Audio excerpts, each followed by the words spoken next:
Yan po yung danger, sa nililitis natin yung Pilipino. Non-crime po yan dito sa Pilipinas eh. Baka batukan ka pa ng judge eh. Okay. Halimbawa, sabihin mo yan sa judge dito, sinabi ni Digong na papatayin ko kayo lahat eh. Gago ka ba? Alam mong joke lang ni Digong yan eh. Okay. Yan po yung pagkakaiba ng culture. Matatalo tayo dyan dahil yung kultura nila, kahit po ang kriminal, bawal mong kantiin. Alam niyo yung ibig ko sabihin? Culture po eh. Yung sinasabi ni Tatay Digong, pag hindi kayo tumigil, madededs kayo. I-unalive ko kayo, di ba? Sinasabi ni Tatay Digong yun. Pag hindi kayo tumigil, matitigo kayo. Okay. Sa atin po, titigil ka lang. Wala pong krimen na ginawa si Digong dun. Kasi macho culture tayo eh. Normal lang po sa atin dito sa Pilipinas na umahawak ng baril yung presidente.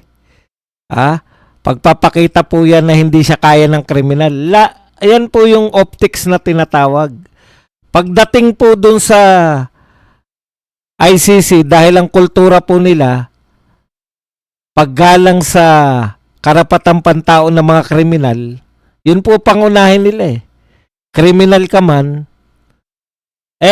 sa totoo lang po, may mga nababalitaan pa nga tayo eh, na mga instances na yung kriminal pa yung nalabaga, ang makukulong pa yung mga pumalag sa kriminal eh. Alam niyo yun? Bawal po sa kanilang kantiin. Dito po sa atin, eto po tignan nyo ang isang snatcher na makita mo na ng snatch sa Pilipinas po, okay siyang bugbugin. Wala pong krimen. Nahuling snatcher eh. Sa tingin nyo sa ICC, walang krimen yun? Yan yung problema na dito naganap sa atin. Iba yung culture natin. Dito, okay pong pagbantaan yung kriminal. Di po ba? Katanggap-tanggap po yan na may pagbabanta ka sa kriminal.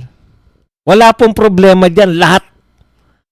Si BBM nga na ganun na ka tingin natin eh, nagbabanta pa yun, di ba? Mananagot kayo. Ano yung sinasabi niya? Maghanda kayo. Mananagot kayo. Putya, pag sa ICC yun, di. Kaya hindi po uubra. Hindi po uubra. Dito po sa Pilipinas, pag dinimanda mo si Tatay Digong sa mga sinabi niya nung before election, na pag ako nanalo, yan na yung ebidensya nyo. O pwede yan na ebidensya dyan sa Europe. Kasi mga banban kayo dyan. Masabihan lang nga kayo ng he or she. Idedemanda nyo eh. Yun po yung pagkakaakala nyo ba? Ganun lang sa Europe. Importante sa kanila yun. Tinawag kang ma'am. Ano ka, identified mo na sir ka. O identified mo na ikaw ay aso. Tapos tatawagin kang ma'am. Ididemanda ka na. Dahil importante sa kanila yung mga ganun. Yung mga pananaw na mga pambaliw. Bakit nyo isasalang yung Pilipino na normal mag-isip? Pwede nga tayong magbiroan dito. Pre, tigilan mo ha. Pag hindi ka tumigil, sasapakin kita. Alam natin na biroan yun eh. Sa kanila ba? Baka frustrated homicide na ang tawag dun.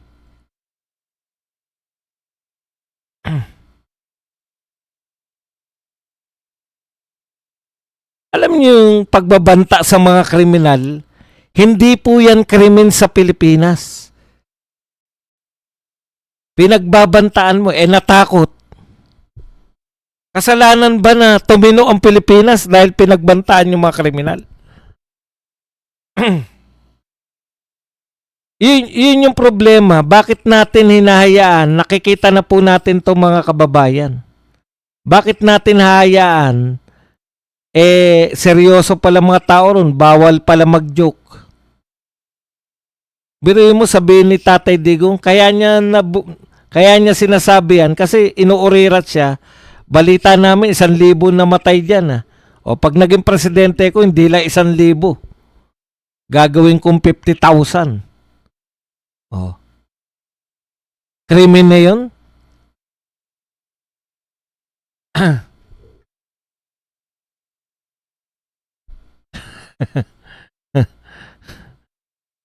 Yung pronoun nga sa kanila, masyado na silang sensitive. Diyan pang mga joke na ganyan. Kaya culturally, hindi po dapat tayo na ina-under na mga may kulturang pantokmol.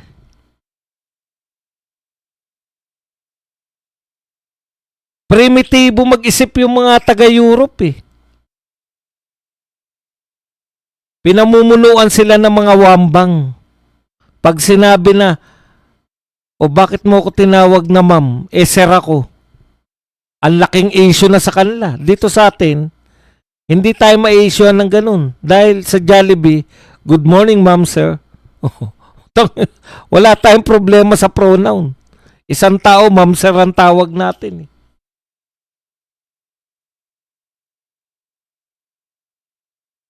Kaya yun po ang dehado tayo rito. Maganda yung mga argumento ni Kaufman. Patunayan nyo. Putya, kung ganyan pala ang mga testimonya nila. Kung ang testimonya pala nila ay kung ang ebidensya pala nila ay ganyan lang. Na nagbiro si Tatay Digong, mas malulupit pa nga ang biro ni Tatay Digong eh. May biro pa siya dati, di ba? Yung sa mga madre, ang gaganda ng mga yan. Alam natin, dito tawanan lang yun. Pero sa kanila, seryoso. Pati yung speech niya ron sa... Alam ko sa Hong Kong yun yung huli na eh. Kaya dehado po si Tatay Digong, hindi po dahil sa mga ebidensya. Dehado po siya dahil sa culture po ng mga Europeans, culture ng mga Western, na bawal ka magsalita ng mga ganyang salita. Kahit na napatino mo yung bansa mo. Bawal mong pagbantaan yung mga kriminal. Ganun po. Dito sa atin, pwede.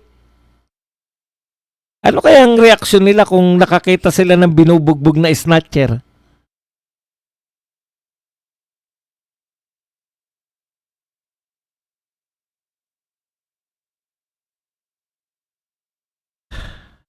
Sasama talaga loob natin. Talaga. Pag ganyan po, unfair. Unfair po sa mga Pilipino na litisin sa ibang bansa, lalo na kung wala silang kaididiya. Yung mga sinasabi ni Butuyan kanina, dalang-dala sila nun. Na pinapatay ni Digong yung isang mahirap na tatay na siya lang naghanap buhay. Masamang tao to si Digong. Hindi nila alam, kada may manlalaban, ang laking ginhawa sa pamilya. 30,000, 72 lang yung, 78 lang yung nagkaso. Asan yung 29,920 plus? Yung joke lang sa atin, krimen sa kanila. Paano na yung mga sinabi ko kay Father Flavi na magsaysay awardee siya? Ilang krimen na yun na nagawa ko sa korte nila. Yan po yun. Dapat talaga hindi tayo pumapayag. Kaya Supreme Court, pwede po ba magpasya na kayo? Pagpasyahan nyo na yung na illegal yung pagkakadakip kay Tatay Digong ng maproseso na po yung pagpapauwi.